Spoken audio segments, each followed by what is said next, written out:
I do not know how far apart the gap of Umar's front teeth need to spread in order to convince the middle-aged diaspora and kinfolk that what God gave us was the most beautiful kind of naturality many lives tried to disclaim themselves from, until Vogue showed them a reflection of them as both refugee and somehow beautiful.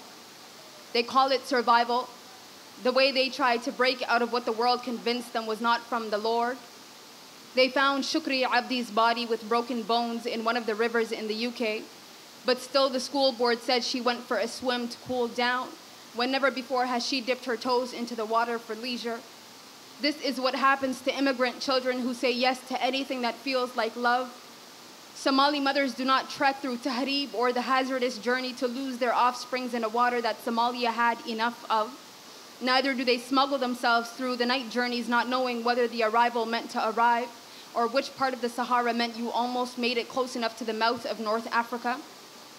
Tahrib is to flee from home to anywhere by way of danger, and this means standing between Isha and Fajr to ask Allah how close you were to Sudan or Libya's most northern points. There are over 400 Somali sunken bodies in the Mediterranean because their boats overturned in the water in an attempt to be anywhere but home. Nobody chooses to arrive at the door of colonialism unless it is what you remember so vividly that your body pushes you towards the men who tried to strip your culture from you. We always want to believe that after the Creator, mercy is buried between somewhere between Hoya's heart and the white sand.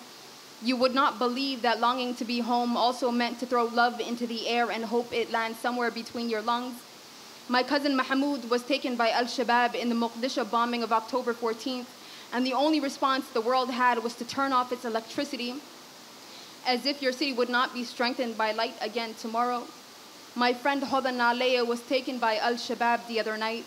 She was trying to show the world how beautiful Somalia was on days where waking up meant to drink fresh camel milk and not be taken by suicide bombers who had the nerve to say Bismillah or Allahu Akbar before striking the ones who had a fear of God and not the hand that strikes them. They took her and her husband anyway. And can you imagine? She spent all of her days showing us what it means to be both Somali and happy. My mother's heart breaks every day for Kismaya, and it did again last night. There is no pain that fills the body, like watching your mother trying to decide where exactly safety is located. I cannot imagine praying at sunrise and being shrouded at night. The skies of Kismayo, a tawny red and gold that invites you into its joy, is now sorrow and smoke where once was identity. Death has a way of taking everything here.